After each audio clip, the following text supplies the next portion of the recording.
Olá, vamos ver se agora vai. Entrando aqui direto.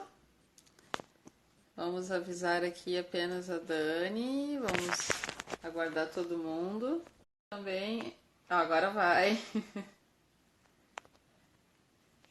Lari aqui. Tivemos duas solicitações, mais uma pessoa queria entrar comigo e com a Dani. Ah, Oi, tudo bem? Ah, a Fernanda tá me derrubando aqui. Desculpa, gente, é. porque a gente tinha combinado da Fernanda se eu não conseguisse. Eu tava hoje numa correria danada. Depois eu vou postar umas fotos para vocês verem. Foi aniversário do meu filho na escola e vocês sabem como é que é, né? Mas eu consegui. E aí ela não sabia se eu conseguia. Eu tava tentando entrar também nos derrubando aqui. Desculpa, Dani. Não tem problema não. Eu Acontece. percebi que ela entrou depois. Eu falei, ué, o que que aconteceu? Beleza. Bom, Tudo bem. agora a gente consegue conversar com a Dani. Tudo bem, pessoal? Obrigada, pessoal que já está entrando aqui.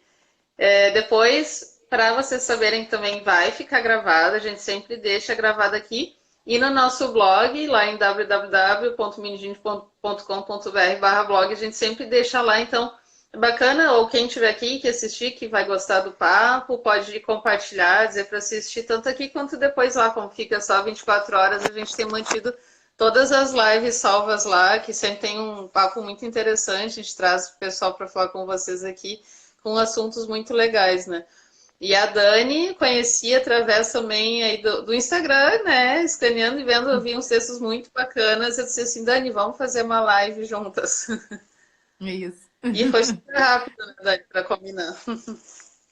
Isso mesmo. Obrigada pelo convite, Grácia, de verdade. Para mim é um prazer poder espalhar minha mensagem, né, em outros canais. Então, eu fico super honrada quando me chamam para falar desse tema que é base, né, para a questão da educação infantil. Para a gente conseguir mudar Com certeza.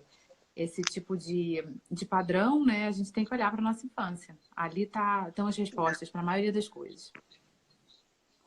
Com Então, certeza. eu... E eu, pode, Pode é, falar, até pode dizer falar. hoje, não sei quem leu a postagem ontem e hoje, né? Usei dois textos da Dani, né, para chamada para live. E realmente, assim, tem muita coisa que a gente não para pensar, né? E do quanto coisas que às vezes também a gente não lembra ou não se dá conta podem estar influenciando hoje no que a gente faz com os filhos, né?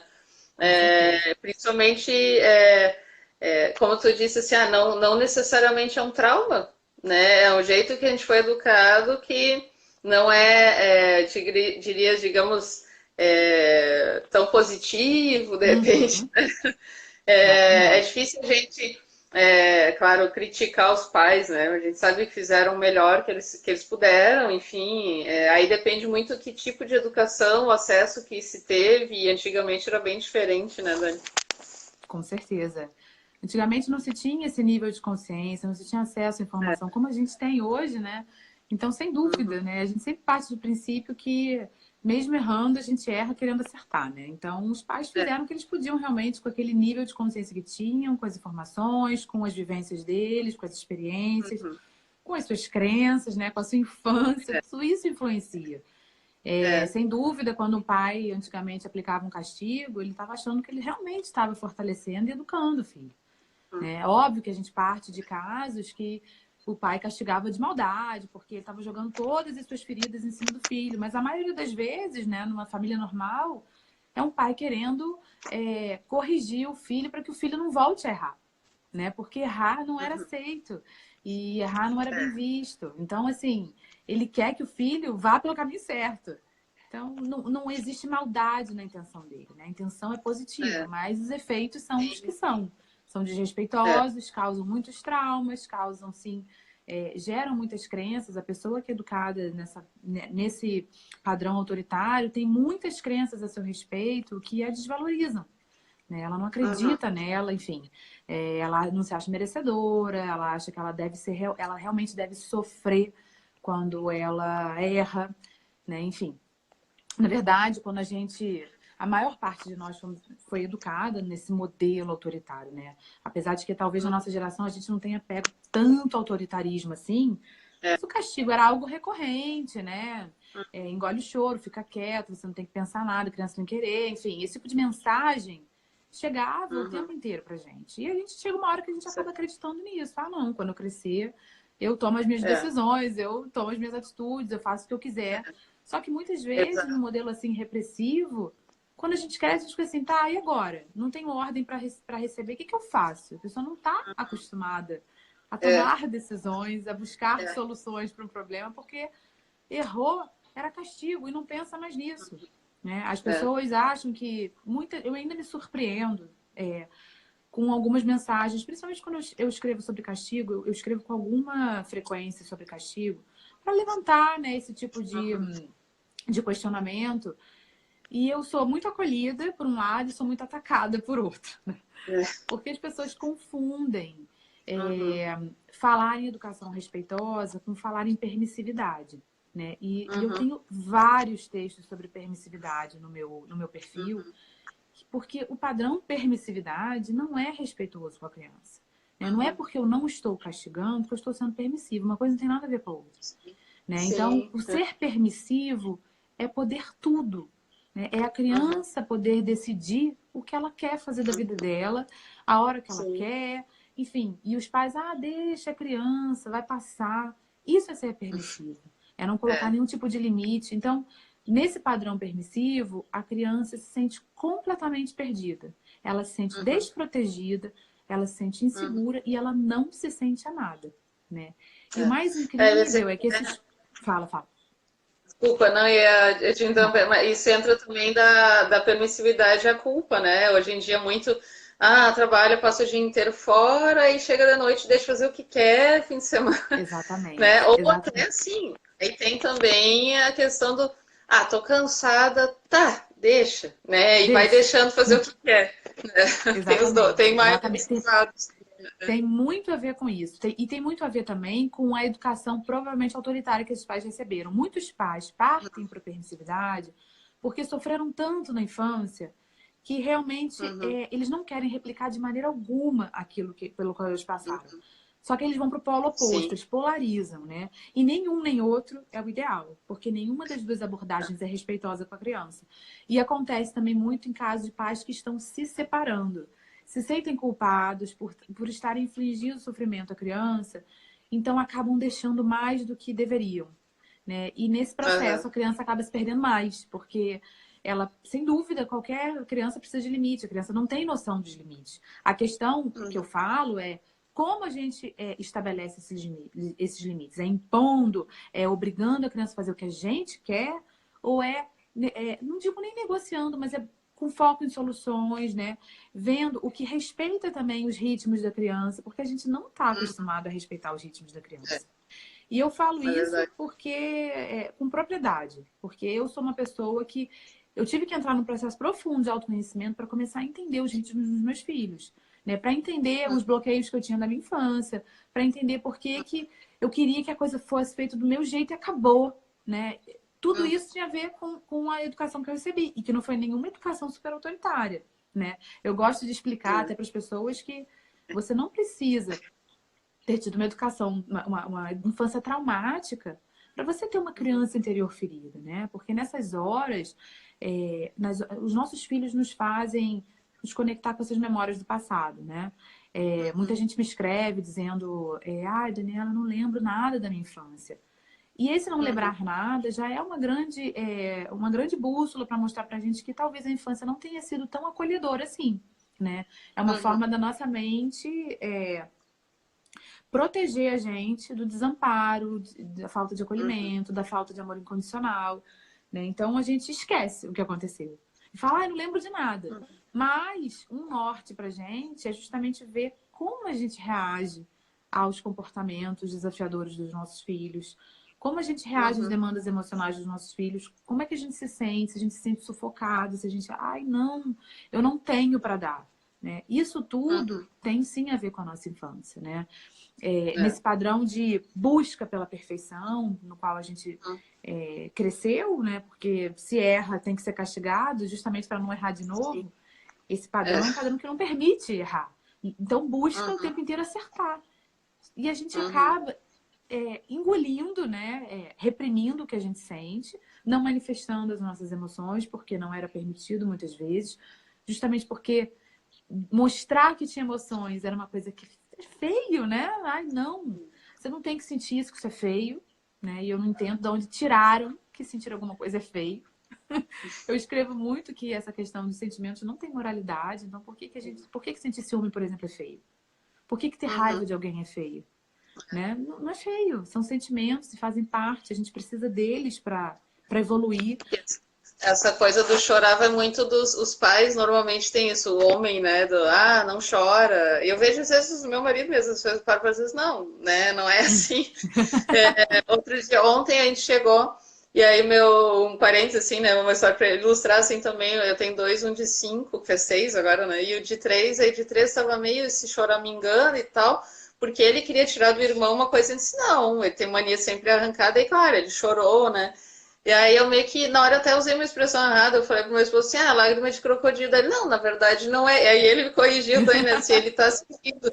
Deu, não é, eu me expressei errado. Eu, tá, desculpa, Jonas. Aí eu fiz aquela, validei o que ele tava sentindo, né, Isso. conversei sobre aquilo, que não tava certo aquilo, né, o porquê. Mas é Claro. difícil, né, a gente não se dá conta, né, e é um exercício que tem que se ir fazendo, né, até que consiga, e às vezes não vai também na hora, né. Não, é o tempo. Por que que acontece? Como a gente foi educado assim, a gente aprendeu a agir assim. A gente aprendeu que criança faz uma birra, a gente tem que sufocar aquela birra.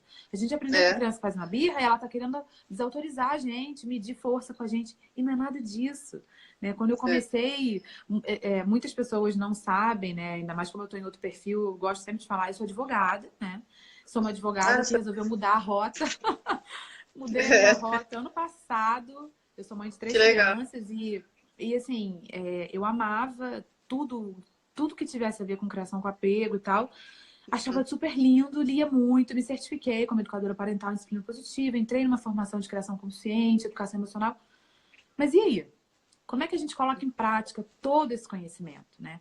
Não adianta você falar, a partir de agora eu vou aplicar tudo isso com os meus filhos. Não tem como. A gente não consegue.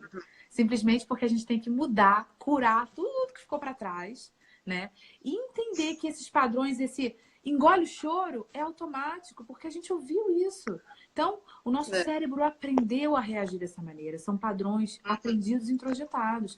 Mas graças a Deus, nosso cérebro tem plasticidade, então ele pode aprender outro padrão. Só que isso vira um exercício, né? A gente sempre fala a questão do hábito de 21 dias, né? Para virar um hábito, tem que fazer 21 dias seguidos. Sim. E é isso. Tem que fazer toda. Amanhã eu não vou gritar. E aí o seu filho vai te apresentar um comportamento desafiador e você, beleza, eu não gritei hoje. Amanhã, então eu não vou gritar de novo. E aos poucos você vai reaprendendo a reagir. Porque é uma reeducação dos pais. A gente sabe educar dessa maneira que a gente foi educado. É muito difícil a gente ter sido educado num padrão autoritário e saber gerenciamento emocional. Não, a gente não foi educado, a gente não teve educação emocional. A nossa geração não teve. Só que a nossa geração é que está acordando para isso, para caramba, eu vou ter que aprender a lidar com as minhas emoções para conseguir lidar de uma maneira diferente com os meus filhos. Porque os meus filhos me despertam o pior que há em mim. Né? Que é a famosa sombra que eu sempre escrevo dela, né? Que é essa parte nossa que a gente quer negar, a gente quer rechaçar e não, isso não sou eu. Mas somos nós, né? As experiências dolorosas do passado, elas não desaparecem porque elas foram negadas. Elas estão ali, fervilhando. E a porta de saída, normalmente, são as experiências com os nossos filhos. Porque a gente se conecta com tudo, com essas memórias que a gente não lembra, mas os nossos filhos vêm com um comportamento de uma birra e inconscientemente a gente se conecta com a birra que a gente teve lá 30 anos atrás e fizeram a gente engolir aquela birra. Né? Pegaram a gente pelo braço e aqui você não vai fazer isso, na frente dos outros não, né? Existia aquela questão dos pais se sentirem muito julgados, né? E a gente sente isso até hoje. É muito difícil, na hora de um momento assim, no meio de um shopping, do supermercado, a gente agir com super tranquilidade, porque a gente se conecta com os olhares dos outros, né? A pressão social é gigantesca. Então a gente acaba se conectando mais facilmente com um desconhecido do que com a necessidade emocional não atendida do nosso filho naquele momento, né? Ao invés de a gente se agachar, se tranquilizar e fazer uma bolha de proteção em volta, esquece os outros, porque os outros não têm nada a ver com a minha vida, não são eles que educam meu filho, né? A gente, ao invés de conseguir fazer isso, a gente vai e dá reprimendo na criança. Ó, aqui não, você não vai fazer isso, porque eu não vou aceitar. E aí começa a repressão emocional, né? E aí começa a desconexão da criança com o seu eu, com as suas necessidades, para começar e ela começa a entender que, caramba, eu agindo dessa maneira, né, eu preciso colocar para fora, ela inconscientemente precisa botar para fora. Mas dessa maneira, os meus pais não me amam, né? A mensagem de amor incondicional realmente não chega. Então eu tenho que mudar a minha maneira. O que eu faço? Se eu sentir isso de novo, eu engulo. E aos pouquinhos a gente vai moldando a criança, né? Tentando botar a criança, enquadrar naquele padrão ideal de criança que a gente imaginou na nossa infância, né? Quando diziam pra gente não se comportar daquela forma. E a criança vai ficando um mini eu. E deixa de ser ela, né? Para se conectar com as minhas necessidades. Né? Quando eu sinto que eu vou me descontrolar, eu tento controlar meu filho. E ele percebe isso. Então ele começa a se autocontrolar quando ele deveria estar manifestando o que ele sente. Sim. E é muito difícil. É muito difícil. É o que a gente fala, já li assim um pouco, e daí quem tá aqui deve ter lido também sobre birra, assim, né? Ah, o que com a mãe chega perto e daí começa, né? Sim, porque ele tá se sentindo à vontade para expressar, né? E aí, até daí, esses tempos, o meu esposo, assim, também assim, por que às vezes a gente desconta até no marido e assim, acho que é como a mesma coisa que as crianças, se a gente se sente com vontade, né? Exatamente, com quem a gente se sente acaba, coitado do marido, às vezes sobra para eles, né? Mas é a mesma coisa, né? Com quem a gente tem abertura de expressar aquilo, né? Às vezes eles não tem nada a ver com o que a gente está sentindo, mas a gente faz a mesma coisa, né? A gente briga por umas coisinhas que é o que a criança faz, né? A gente continua fazendo isso depois de adulto, né? Isso. Nossa criança interior, é isso. É a criança interior, a nossa criança interior ferida, né? Todos nós temos uma criança interior. Mas também temos uma ferida da infância, algumas feridas. E ela normalmente se manifesta nesses momentos em que a gente é contrariado, que a gente se sente frustrado. Então, a gente, muitas vezes, nesses momentos que a gente quer que o nosso filho obedeça, quem está se manifestando é a nossa criança interior. Então, foi uma criança com outra criança. A gente age igual a criança. A criança fala, responde de uma maneira... Ui, falhou aqui pra mim, tá? Você tá vendo? Falhou, não, mas... Deu uma desconectada aqui. Tá travando a imagem um pouquinho. Vocês estão ouvindo?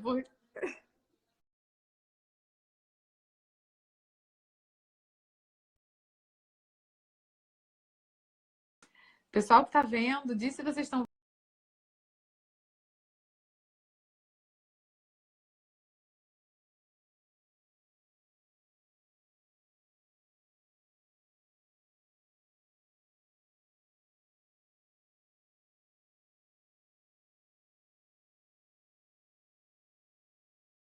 Aqui, não precisem ficar. Se quiserem compartilhar alguma história, né? Eu não tô te ouvindo, Grazi. Falhou tudo. Ai, não, caiu agora. Falhou Voltou? tudo. Realmente, eu já tem um minuto mais ou menos que eu não tô te ouvindo. Ah, voltou agora?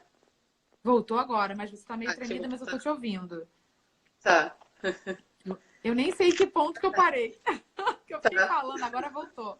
A gente pede, porque eu não sei se vocês estão vendo. A gente está falando da criança interior, porque a gente continua com isso, né? Conecta. Isso. Que eu tava falando que muitas vezes o nosso filho dá uma resposta, é agressivo com a gente, ou dá uma resposta desaforada, e a gente se sente agredido e a gente responde igual uma criança.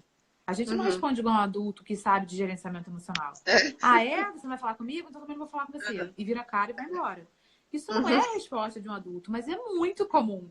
É mais forte do que a gente, né? Porque a gente se sentiu contrariado, então tá bom, eu vou pagar com a mesma moeda. Isso não é educar. Né? Isso é ser criança, né? Junto com o seu filho. Então, eu sempre parto do princípio de que para você realmente conseguir mudar a abordagem de educação, né? Oferecer uma abordagem respeitosa, você tem que passar por um processo de autoconhecimento. É necessário, né? Você pode fazer isso sozinho, você pode fazer isso acompanhado, né? Por algum profissional, mas é necessário porque a maior parte das pessoas que me escrevem, né? Eu faço atendimento online, né? Para pais, mães, enfim, normalmente são as mães que me procuram, mas normalmente as pessoas me procuram assim, Daniela, meu filho está apresentando esse comportamento e eu quero que ele mude isso. Como é que eu faço? E a gente não muda ninguém. A gente não muda ninguém. Né? Muitas vezes, O mais comum é que os nossos filhos estejam refletindo alguma sombra nossa, né? A gente não esteja, a gente não, normalmente não está conseguindo se vincular ou se conectar com a necessidade dele e a gente só acha que ele se comporta mal. Mas aquele comportamento está contando uma historinha pra gente. E está mostrando, é uma luzinha que acende, ó, tem alguma coisa que não está funcionando. Só que a gente, como sempre, igual com as doenças, a gente tenta botar um remédio ali para acabar com aquele sintoma e não curar o problema, né? E para curar, até como a você gente tá, né? A Fernanda também, ou como a gente está se comportando, né? Que nem a gente já percebeu, assim, mais ali no início do ano, até antes, eu e a Fernanda, a gente começou, a gente tem estudado muito com mais amor, assim, comportamento, e querendo a gente melhorar também, né? Para educar melhor. E aí a gente viu assim, nossa, como a gente anda, tanto a Fernanda já falou isso, eu também, assim, me dei conta, como a gente andava reclamando, né, de tudo, assim, ai, aquela normal, né? E aí os filhos estavam refletindo isso, tanto o meu quanto o dela, disse assim, ai, como ele anda reclamando, sim, porque a gente tava fazendo isso, eles estavam fazendo também, né, a refletindo gente é aquele exemplo. comportamento. É. Exatamente, exatamente. A gente é exemplo o tempo inteiro, né? Então, às vezes, teve uma mãe hoje que me escreveu, ai, não, meu filho tá muito agressivo, mas eu estou tentando ser menos agressiva com ele. Eu falei, tá aí a resposta. Tá aí a É. resposta. Enquanto você não mudar a sua forma de agir com seu filho, ele vai ficar refletido, ele vira um espelho, criança é espelho nosso, né? Espelho do que a gente tem que mudar, né? E o que incomoda, o que a gente está vendo no nosso filho que incomoda a gente, tem muito a ver com a gente, né? Aliás, todas as nossas relações são espelhos nossos. Então, se a criança está manifestando ou o nosso marido está manifestando alguma coisa que está incomodando, ou o nosso chefe, tudo isso é espelho nosso. Todas as nossas relações são projeções de situações nossas, de sombras nossas, que a gente tem que olhar e falar, cara, o que isso tem a ver comigo? O que eu tenho que mudar Sabe aqui? que isso que tu falou de autoconhecimento, esses tempos eu fiz tem a Mind Valley, acho que deve conhecer, né? Nos Estados Unidos tem a Marisa, acho que é o nome dela, ela faz hipnose também online, e eu Sim. olhei uma sessão, uma Master Coach dela, e, nossa, impressionante, assim, Paco, nunca tinha feito, assim, isso online, um negócio gravado, né? Mas tu entra, Sim. assim, naquilo, ele, para buscar algum trauma e tal, assim, é que nem tu falou assim, não lembro de nada muito marcante, tá? Isso aqui vai afetar alguns dias, vai vir alguma coisa, né? Aham. E aí, conversando, assim, eu me dei conta de um fato que eu sempre falei naturalmente, que quando eu tinha a idade do meu filho, assim, perto de 5 anos, minha mãe tentando falar com uma vizinha, eles nunca foram, sempre uma educação tranquila, que eu me lembro, assim, não eram de bater, Uhum. não era de castigar, né? Mas aí eu me lembro que aquele dia, aquela coisa, mãe, que eles fazem, né? Não deixar falar. Ela me deu um tapa na boca. Tipo, eu nunca tinha apanhado. Então eu me lembro É. essa vez, uma vez que eu joguei um pão no chão. Sempre se marcam, né? Então Sim. aí. E eu falando pro Eric, outro dia eu falei isso como uma coisa normal, até filho, olha, o que tu tá fazendo é errado. Uma vez a avó fez, eu nunca mais fiz, aprendi. E aí eu me vi lembrando daquilo assim, caramba, né? Aí eu vi que aquilo, na verdade, eu tinha ficado com trauma, porque Sim. tinha dificuldade, assim, de chegar numa conversa, se tá todo mundo falando, e daí interromper. Até hoje. Ó, E aí, exatamente. aí, logo depois disso, o meu esposo estava falando, interrompi, falei dele, ele me olhou e disse assim, tu tá diferente? Porque normalmente tu não iria fazer isso e tu ia ficar incomodado quando alguém te interrompe também, essa coisa assim. E eu comecei a ver aquilo com mais naturalidade. Então, é bem isso, como eu vi como esse autoconhecimento está dizendo, é muito importante.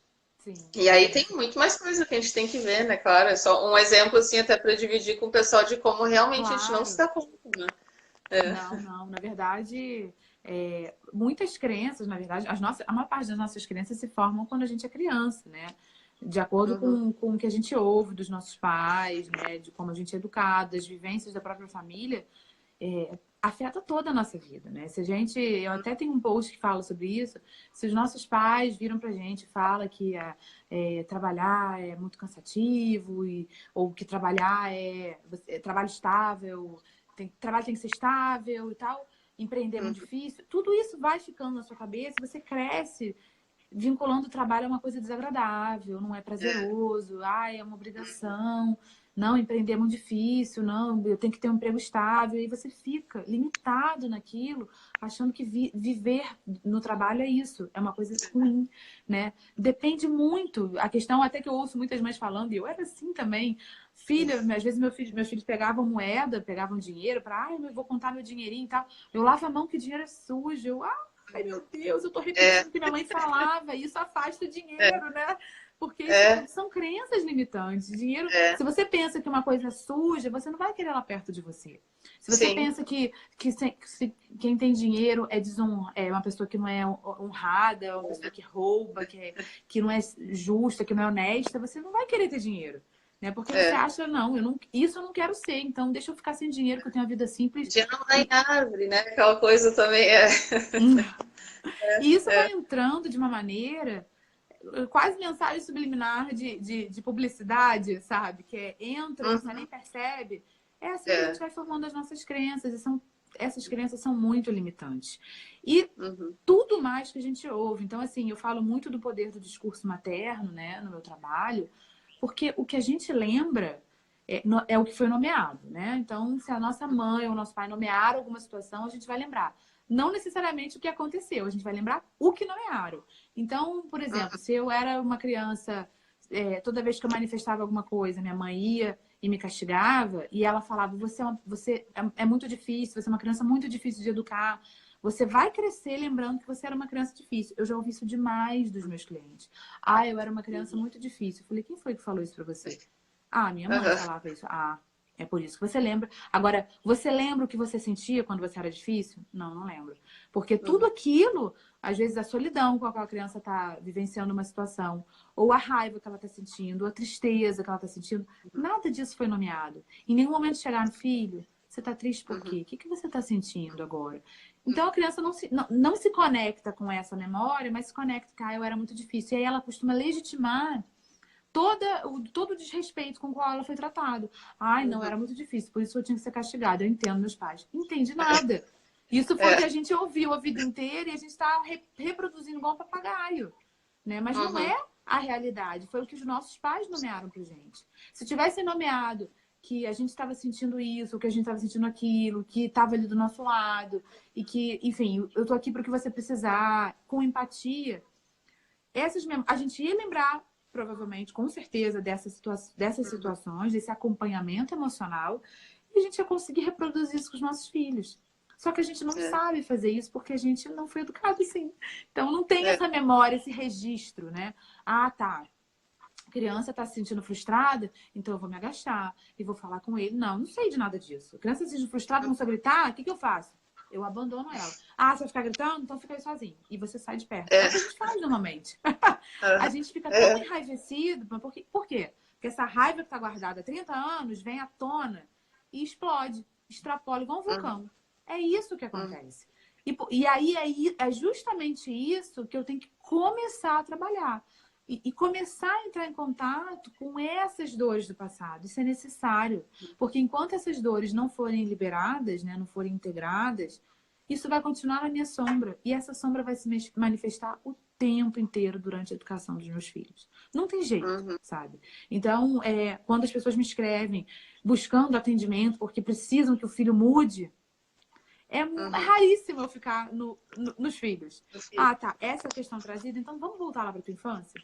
E a gente vai trabalhar tudo desde a infância para ver o que foi que aconteceu, quais foram as crenças, quais foram os bloqueios, quais são os padrões familiares que se reproduzem, que se repetem, que inconscientemente a pessoa, caramba, eu nem percebi que minha avó fazia exatamente isso com a minha mãe fez isso comigo. É isso que a gente vai trabalhar.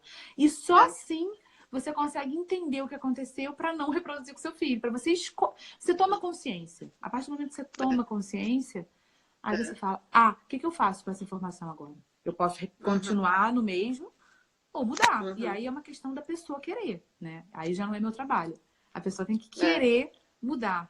Eu quero seguir uma abordagem respeitosa, então tá bom. Então eu vou fazer isso. Ela que tem que decidir. Entendeu? Mas eu até queria falar, eu não tô controlando o tempo da live, tá? Eu tô sem relógio aqui, então eu não sei como é que tá o tempo.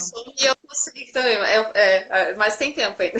Tem tempo, né? Não, é porque eu acho que o Instagram mostra um reloginho aí, né? Depois de um tempo, Quando tiver perto.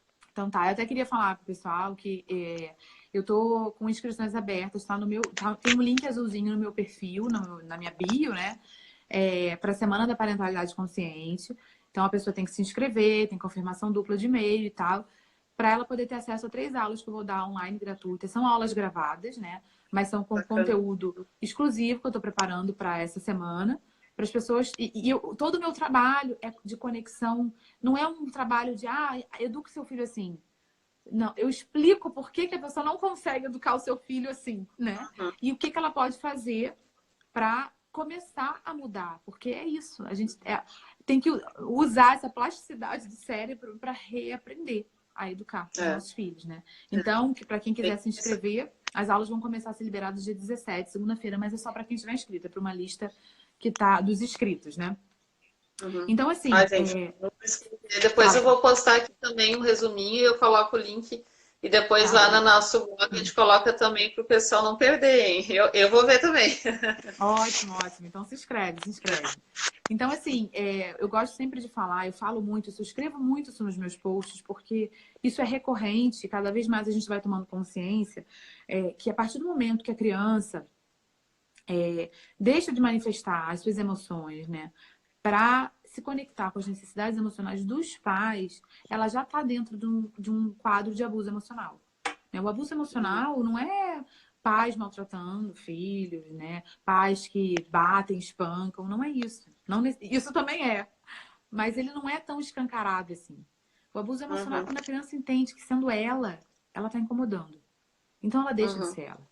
E ela começa a se comportar demais. Eu tenho até um post falando disso, que a criança mais obediente é que provavelmente sofre mais abuso emocional, né? Porque ela tá totalmente enquadrada nas necessidades dos pais, né? Principalmente da mãe. Então, se a mãe precisa de silêncio, ela deixa de ser criança, brincar, fazer barulho. Criança faz barulho, gente. E isso é uma coisa que me incomodava muito. Foi aí que eu comecei, né?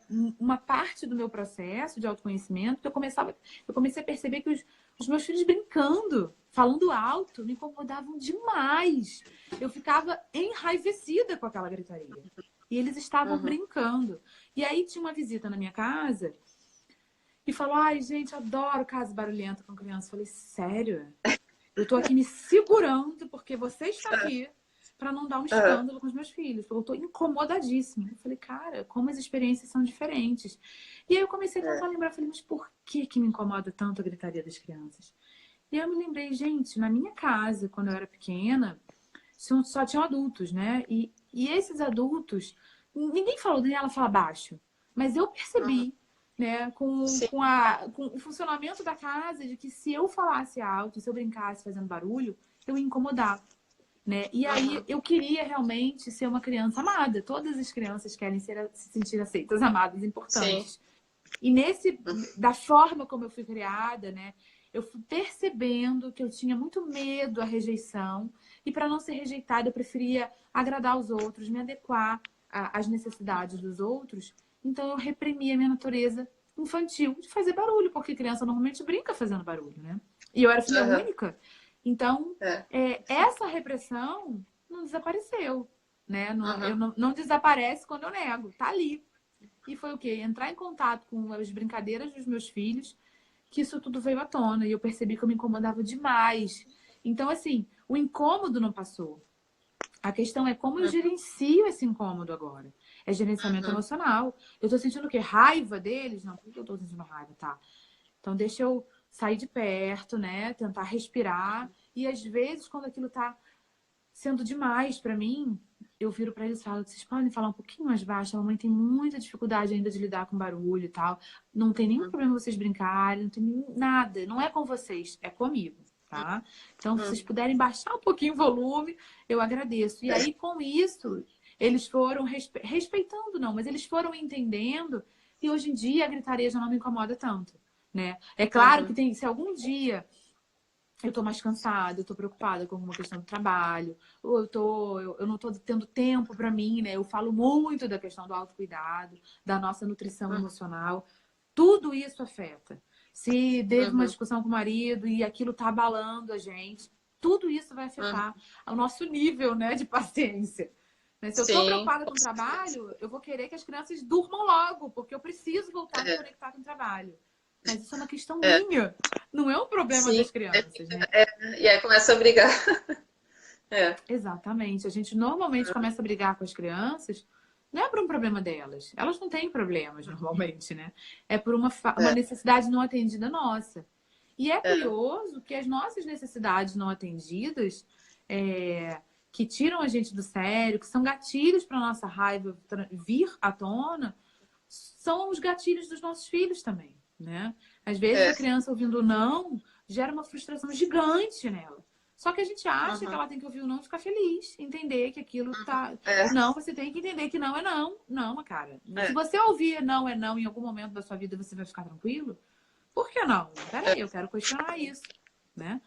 A gente não Uhum. aceita muitas vezes que a criança nos questione, porque a gente não tinha esse espaço, né? A gente não tinha Uhum. espaço para expor o nosso ponto de vista, para dizer o que a gente pensava. Quem é você, guria? Que é isso que você tá falando aí? Fica quieta, sabe? Quando você crescer, você Uhum. fala alguma coisa. A gente era É, muito minimizado, né? Mas não era sim. por mal. É porque os nossos pais achavam que criança tem que querer nada, não. Sabe? Tem que ser educado desse jeito e acabou. Que Uhum. quando crescer, aí você toma suas decisões. Mas espera aí, agora eu cresci, o que que eu faço? Eu não sei tomar decisão Uhum. nenhuma, né? Eu não É, sei buscar uma solução para um problema. Eu tenho medo de errar, né? Eu tenho medo de desafio, porque, claro, toda vez que eu errava eu era castigada. Agora, se eu errar de novo, o castigo pode ser muito pior, porque posso perder meu emprego, eu posso tomar um uhum. puxão de orelha do chefe. E a Uhum. pessoa que é muito castigada fica muito limitada, porque É, ela tem esse medo de falhar muito grande, ela sente uma culpa muito grande quando ela erra, porque essa culpa veio lá de trás, né? sim. O castigo gera isso, né? Além do medo de errar, gera o medo de você ser imperfeito, de você não agradar o outro. Então você acaba, é, beleza, eu vou fazer isso para não ter que passar por isso de novo. E passou o castigo, beleza, passou o castigo, mas a gente fica ali, ó. A nossa mente é pior, né? Uhum. Juiz, todos os dias ali, por que que você errou? Por que que você fez isso? Você não pode errar, você não. Enfim, e a gente É, cresce isso. é verdade. Com esse. Você quer falar alguma coisa? Desculpa, que eu tô. Às vezes tem um timing aí que eu não sei se. Mas sim, é verdade. Isso falou de adulto também, de como a gente trata, né? A gente fez uma live esses tempos com a Mel do Maternidade Simples, ela é de Curitiba, e Ah, ela também sei. teve uma, Melina, né? a Mel Cocan, ela assim, uma abordagem interessante assim na live, ela falou assim, da gente enxergar às vezes também a criança como adulto, assim, como é que a gente gostaria de ser tratado, né? E aí, Exatamente. e é uma abordagem assim bem interessante, às vezes a gente não faz isso, né? Nem tu falar de castigo e coisa, como às vezes a gente não vai gostar de alguém, não é não, como assim? A gente quer saber uma explicação, né? Então, Exatamente. explicar de uma maneira, né, que eles vão entender, né, o porquê, falhou um pouquinho. Deu uma falhada aqui, deu uma É, falhadinha aqui. Ai, é. gente. Então, né, Exatamente. acho que isso Essa é bem questão. interessante. Né? Uhum. Isso, essa questão do erro, né? Até foi quando eu comecei a estudar disciplina positiva, quando eu até me certifiquei. A disciplina positiva foi uma porta de entrada para mim nessa questão da parentalidade positiva, né? De educar com respeito. E depois eu fui para a criação consciente, que abrange mais os tempos da criança, né? Uhum. Respeita, é mais abrangente a abordagem, né? Mas na disciplina positiva, tem uma frase da Jane Nelson, que é a criadora da disciplina positiva, muito conhecida, que é de onde tiramos a ideia absurda de que para uma criança agir melhor, a gente antes tem que fazer ela se sentir pior. Né? Não tem Uhum. sentido isso. Ninguém É. muda a conduta e se sente motivado a agir melhor quando a gente antes humilha a pessoa, faz se sentir triste, se sentir culpado pelo Uhum. que fez de errado. Então, eu sempre coloco o exemplo, porque para a criança a gente acha muito fácil entender, agora para o adulto a gente acha absurdo. Se você comete um erro no seu trabalho e vem o seu chefe e fala, olha aqui, isso não pode acontecer de novo, tá? Porque da próxima vez você vai ser despedido. Você fica assim, que isso, gente? Pelo amor de Deus, né? Vamos ter um pouquinho de flexibilidade, porque as pessoas podem errar, né? Só que a gente Uhum. não tem essa flexibilidade com as crianças. A gente Uhum. mostra para elas que errar é errado. O tempo inteiro é essa mensagem que se passa. E de que se você errar de novo, eu vou ficar muito bravo com você. Né? Aí a Uhum. criança começa a se sentir responsável pelo que os pais sentem. E isso é um engodo, é assim, é a coisa mais absurda. A gente cresce achando que a gente é responsável pela tristeza dos nossos pais, ou pela alegria dos nossos pais. E a gente acaba criando essa dependência emocional. Ai, se eu não fizer isso, meus pais vão ficar tristes. Eu não quero decepcionar os meus pais. Não é verdade. A pessoa vai ficar triste porque ela está afim de ficar triste. E ela vai ficar feliz quando ela quiser. Entendeu? A gente não é responsável por nenhum sentimento dos outros. A gente é responsável pelo que a gente sente. Se os outros querem se sentir triste, porque a gente passa essa manipulação, essa chantagem emocional, a gente passa em todas as coisinhas com as crianças. Já. Ah, não, se você não se vestir assim, eu vou ficar triste. Eu não gosto disso, não. Aí a criança fica assim, peraí, eu tô só querendo me vestir desse jeito, sabe? Por que eu não posso me vestir? Ah, eu vou ficar muito triste se eu for descabelado. Ó, isso eu tive que trabalhar tanto aqui em casa, porque era uma mensagem que eu recebia da minha mãe, sabe, de pequena. E aí, quando eu via, eu tava manipulando os meus filhos assim. Ai, você tá muito feia, assim, descabelada. E a minha filha tava se sentindo linda descabelada. E quem sou eu pra dizer que ela tá feia? Se ela tá se aceitando descabelada e super mal arrumada, é uma interpretação minha que ela tá mal arrumada. Ela tá se achando linda.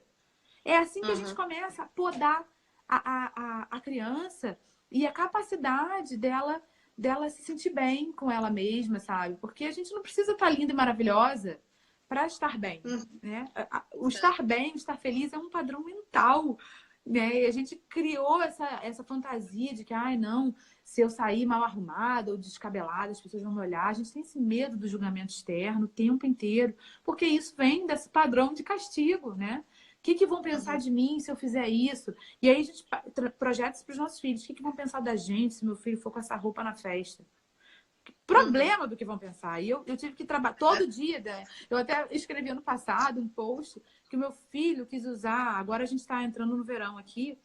E no verão passado, meu filho quis usar uma camisa o verão inteiro. Bastava a camisa estar lavada. Aquela camisa tá lavada? Eu, tá.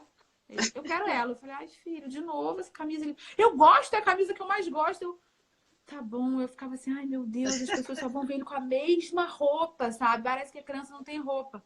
Qual é o problema? É que a gente fica muito preso ao julgamento dos outros. Não tem problema nenhum. Né? Quando eu vou ver, eu tô com uma escova atrás do meu filho não gosta de pentear cabelo. Eu, Léo, pelo amor de Deus, vamos pentear o cabelo, que você tá muito descabelado. Eu estou lindo, assim. Eu, ai, tá bom. E eu fico assim, ai, meu Deus, eu só com um tênis mais velho. Enfim, ele tá super bem. Ele tá super bem com ele. E a gente começa a criar problema e mostrar pra criança que ela não está bem daquele jeito. E aí ela começa a querer mudar para agradar a gente, para agradar os outros. E isso é a sementinha da infelicidade. Viver para agradar os outros. A criança não tem que agradar ninguém, a gente não tem que viver para agradar ninguém.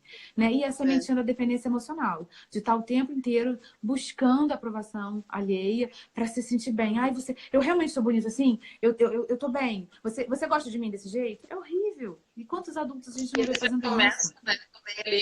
Que nem eu vejo o meu de 2, 3 aninhos, é muita fase que eles querem também, assim, né? Ah, tudo ainda a ver a mãe assim, ah, quer que a mãe aprova, né? Aquela coisa tipo, tá. Começa a desfraldar, eles fazem o cocô ali no pinico, eles querem que a mãe ali veja, né? Que aplauda, que Exatamente. Aí eu vi o espírito do Jonas, ele tá fazendo cocô, mãe, tá feliz, tô, filho, né? Então eles querem tudo assim ver que a gente. Então imagina, né? Daí a gente vai levando isso tudo, né? Com certeza, até mesmo essa questão de aplaudir quando o cocô vai no pinico e tal. A criança percebe a festa que a gente faz e ela fica, quando eu faço isso, minha mãe fica feliz. Mas às vezes não é nem o processo natural dela. Ela vai se forçar, porque eu tô falando de desfraude porque eu passei por um desfraude agora. Eu acabei de desfraudar o meu terceirinho, né? Que fez 3 anos agora. Aqui eles não têm essa indicação de que... No Brasil, eu desfraudei os meus outros 2 no Brasil, né? E no Brasil, com 2 anos, a criança pode começar a desfraudar. É o que as escolas indicam. Né? Só que existem muitas contraindicações para ser com 2 anos. Porque com 2 anos a criança ainda não tem controle de esfíncter, a criança não sobe a escada alternando as pernas, a criança não pula, não salta com as 2 pernas, né? Não corre. Tudo isso são indícios de que ela já está começando a ficar preparada para fazer cocô privado. Né? Eu não fiz desfraude consciente com os meus primeiros. Foi desfraude autoritário. E aí vinha xixi, de novo, xixi no meio. Sabe? Era um estresse. A criança ficava assim. Então, acaba que a criança começa a desfraldar, beleza, não, porque senão eu vou ouvir outro grito, sabe? Eu vou, enfim, péssimo, né? Eu não era uma mãe consciente há 4 anos atrás, nem um pouco. E aí, ano passado, quando meu filho fez 2 anos, eu resolvi fazer o desfraude, começar o desfraude, né? Só que eu resolvi fazer o desfraude e desmamar. Eu falei, ah, não. 2 coisas para criança é muita coisa. Deixa o desfraude, porque a escola nem estava indicando, aqui indicam só a partir dos 3, né? Deixa eu desmamar, porque é um processo meu, eu preciso desmamar agora, porque eu não estou aguentando. Chegou no meu limite, eu já estava com 26 meses, né? 2 anos e 2 meses. Falei, tá ótimo, mamou pra caramba, tô feliz com o que eu consegui. Eu dei muito mamar pros 3, sabe? Tô há 7 anos dando mamar, tá bom, né? Então agora eu preciso disso, desse descanso. E eu falei, os desfraude eu começo mais pra frente. E foi justamente, eu percebi, ele teve esses indícios, né? Eu falei, acho que eu vou começar agora. Claro que no início é meio estresse, mas o estresse durou 4 dias, porque ele já começou a fazer um xixi fora, um xixi dentro, um xixi fora, um xixi dentro. E aí eu evitava ficar fazendo festa para criança. Mas na escola a professora faz festa. Porque as pessoas acham que fazendo festinha é motivador, né? Mas não é motivador. Na verdade, você não está encorajando, a criança está percebendo que aquilo que ela faz agrada o outro. E aí ela reproduz aquela conduta porque agrada o outro. Não porque necessariamente ela está fazendo porque ela já consegue controlar. Né? E aí, eu em casa tentava neutralizar um pouco a festinha da professora, que a professora não faz por mal, de maneira alguma. Aliás, a professora é um amor de pessoa. Mas é a forma que ela acha que é para controlar, né? É aquela velha história da recompensa, né? Eu falo muito da questão do castigo da recompensa, né? A recompensa é outra cara do castigo, né? Então, eu castigo para a criança não repetir aquela conduta e eu recompenso para a criança repetir aquela conduta, né? Então, a recompensa é muito bem, você fez de novo na privada. E a criança fica assim, ah, que bom. Esse é o prêmio. Já é o prêmio para a criança. Então, ela vai automaticamente começar a reproduzir aquela conduta, muitas vezes até desrespeitando a sua natureza, as suas necessidades naquele momento. E eu vi isso, eu passei por 3 desfraudes. O meu pequenininho desfraudou em menos de um mês, né? Foi muito rápido, porque ele já estava preparado. Né? A do meio desfraudou com 2 anos e 1 mês, porque em 1 mês eu gritei tanto que do nada ela começou a ir para privada. Eu gritei muito. Eu estava grávida do 3º quando eu comecei a desfraude. Então era cocô, xixi, enjoo, vontade de vomitar, né? Então assim, com 2 crianças pequenas e uma na barriga, né? Justifica, não, mas era o meu momento e eu não tinha nenhuma noção daquilo, né? A escola falou, vai em frente e tal. Chegou um momento que eu virei, olha, não aguento mais. E aí, naquele dia, ela ouviu a conversa, ela falou, não. Então, inconscientemente, ela fez alguma coisa lá que começou a ir para a privada naquele momento para me agradar.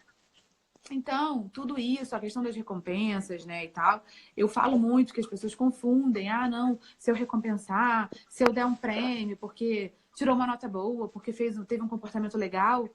Gente, o prêmio desvirtua a conduta legal, né? Justamente porque a criança busca depois só o prêmio. A criança só quer aquilo, né? Porque já não motiva ela ter uma conduta legal porque aquilo faz bem, porque ela percebe que aquilo tem um impacto positivo no meio em que ela vive. Não, peraí, deixa eu fazer porque eu tenho recompensa. O dia que a recompensa não interessar mais, a conduta boa desaparece, entendeu? Eu desvirtuei completamente a conversa, né? Fui falando... Eu falar da nossa infância e já fui para as recompensas, mas é que tudo isso faz parte. Eu também da educação. Não, tudo isso tem faz parte de como a gente foi educado. Fala, que tá com um timing diferente. Não, acho que não desvirtuou tanto, não. Isso tudo também vem, né? De como a gente foi também, como tu disse. E do que a gente acredita, né? A Fernanda, que é da minha equipe também, como validar uma boa ação deles? O que a gente fala? Para validar, na verdade, a criança, quando ela tem uma atitude legal, assim, a gente pode perguntar para ela, como é que você está se sentindo? Porque muitas vezes uma criança tira uma nota boa na prova e ela vem, você gostou da minha nota? Meu filho faz isso, né? Porque na escola tem um padrão de recompensa e tal. Você gostou da minha nota? Você está feliz com a minha nota? Filho, como é que você está se sentindo com a sua nota? Ah, eu tô feliz. Falei, ótimo, ótimo. E aí já aconteceu do meu filho tirar uma nota baixa, o meu filho maior tem 7 anos, né? Ele estudou e tal, mas estudou daquele jeito, né? eu não fico muito em cima, porque eu acho que ele tem que ter responsabilidade. Se eu fico ali, faz isso, faz aquilo, né? Você estudou, você tá se sentindo confiante para a prova? Tô me sentindo bem. Beleza. Aí chegou com a cara cabisbaixa, né? Eu falei, ih, aconteceu alguma coisa. Eu falei, o que aconteceu, filho? Você não vai gostar da nota. Eu falei, eu não vou gostar? Por que eu não vou gostar? Ele, porque eu tirei 4. Eu falei, e você? Como é que você tá se sentindo com essa nota? Não tô me sentindo bem. Eu falei, é isso que importa. Se você não tá se sentindo bem com essa nota, o que você pode fazer diferente da próxima vez para você não tirar 4? Eu posso estudar mais, mamãe. Eu posso trazer o livro, eu posso prestar mais atenção na hora de estudar. Beleza. A nota seguinte foi um 9, sabe? Mas eu não fiquei, viu? Você pode. Não. Eu falei, e aí, como é que você tá se sentindo com essa nota? Eu quero que ele entenda que não sou eu que tenho que ficar feliz com a nota dele. É ele que tem que estar feliz com o processo de aprendizagem dele. Né? Porque quando a gente fica o tempo inteiro com essa festinha, a criança tira nota boa esperando essa festinha. E se essa festinha não acontece, ela muitas vezes se desestimula a tirar uma nota boa. E não é isso que a gente quer, né? Essa responsabilidade, essa autorresponsabilidade é dele. Né? Então ele tem que se sentir motivado a fazer melhor. Se ele não gostou daquilo, o que eu posso mudar no processo para ter um resultado diferente? Eu posso estudar mais, eu posso sentar mais horas para fazer isso e tal. Beleza, vou fazer. E aí, quando ele se sentiu melhor, mas eu tirei, acho que na seguinte ele tirou 8, ele falou, mas eu queria tirar 9. Eu falei, o que você tem que fazer, filho? Eu tenho que estudar melhor, eu tenho que prestar mais atenção na aula. Beleza. Então faça isso, tá? Isso tá nas suas mãos. Eu não posso enfiar o conteúdo na sua cabeça. Né? Não adianta na hora de você estudar você estar preocupado em brincar, porque normalmente estuda fim de semana, né? Então não adianta estar preocupado, se concentra nessa hora, né? Tem mindfulness, nessa hora você tem que estar ali presente, de corpo presente, com a mente conectada com aquilo, para você conseguir integrar aqueles conteúdos. Não, eu não posso fazer isso por você. E também se pudesse não faria, porque isso não vai criar uma pessoa que busque ter resultados melhores, né? Não é a gente ficar resgatando nosso filho o tempo inteiro. E aí meu filho chegou com uma história de mas fulano quando tira 8, 9, 10 ganha um presente dos pais. Eu falei, sorte do fulano. Eu não tenho nada a ver com isso. Eu não vou te dar um presente, sabe? Porque você tirou 8, 9, 10.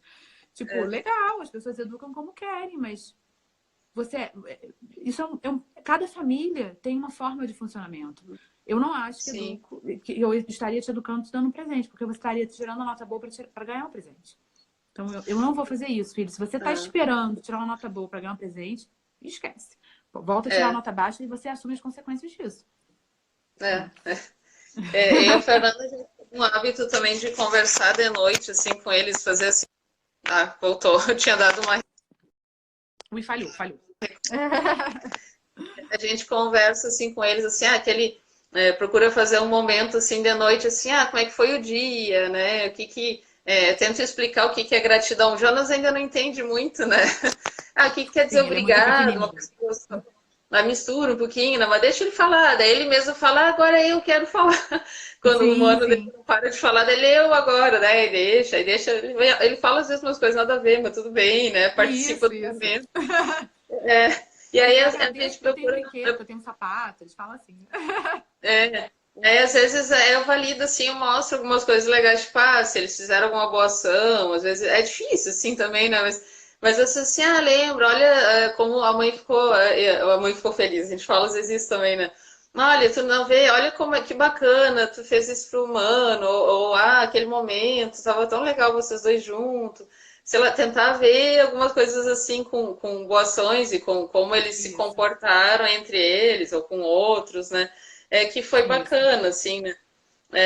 Não sei, a gente leu um livro também que falava sobre isso, assim, deles verem que a gente observa essas boas ações, assim, né? Coisas assim que eles estão fazendo até para eles verem que a gente está conectado, né? No que eles estão fazendo, assim, a gente está observando, né? Que às vezes acho também falta essa conexão, né? Deles sentirem isso também, né? Que a gente observa, de coisas bacanas que fizeram, né? Claro. A questão da gratidão às vezes é muito difícil para a criança integrar, porque os pais não praticam a gratidão, né?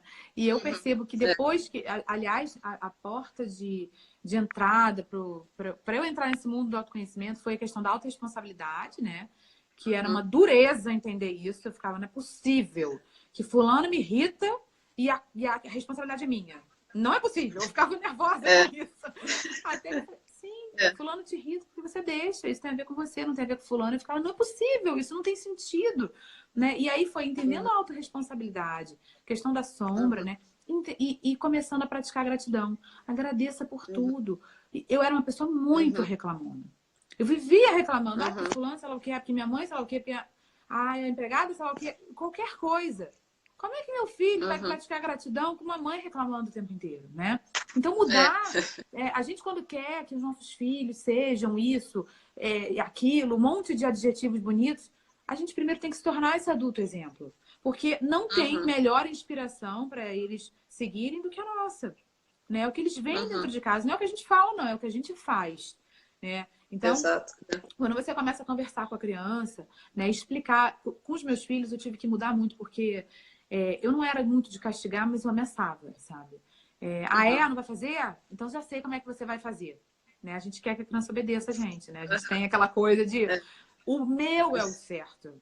Né? E aí eu entendo que tirar a criança de uma brincadeira super legal que ela tá fazendo para ela tomar banho é respeitoso, porque é a hora. Não é assim. Né? Não é assim.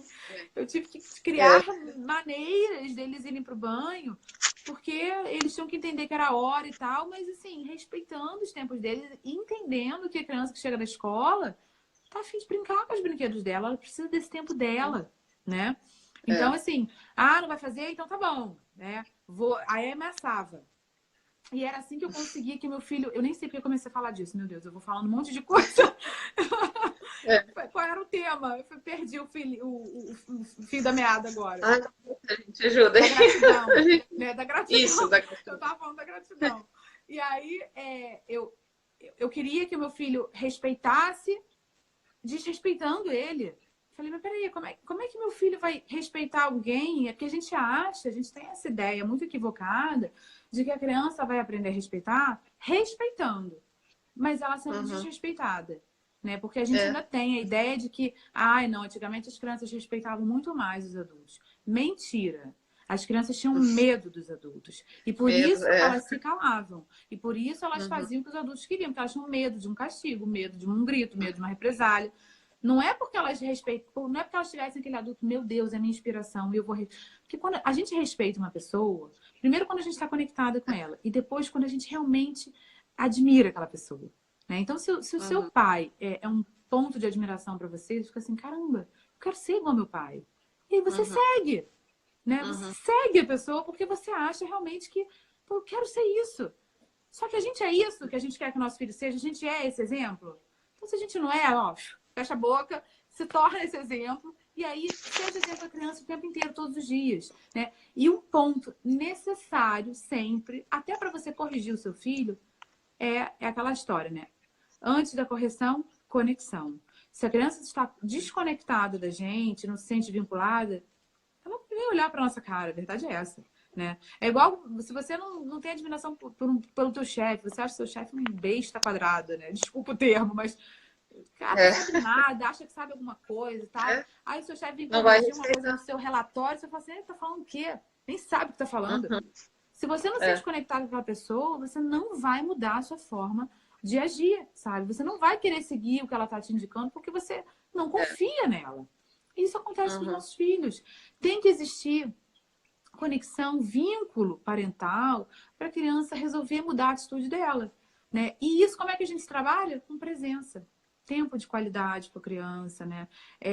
Estando ali, atendendo às necessidades emocionais da criança, acompanhando ela quando ela precisa, acolhendo, validando quando ela precisa, dizendo, filho, eu tô aqui, tá? Às vezes não precisa nem falar, basta a gente dar um abraço e a criança já se tranquiliza, sabe? É isso, esse é o exemplo que a gente pode dar para a criança. Para poder ser Só que um parênteses, deve estar quase acabando, mas... E depois, gente, vamos colocar o link da aula para lembrar aqui, que vai ter... são 3 aulas, né? Videoaulas é da Dani. Gratuitas. Imperdível, hein? A Marcela falou que está gostando muito do papo, que bom.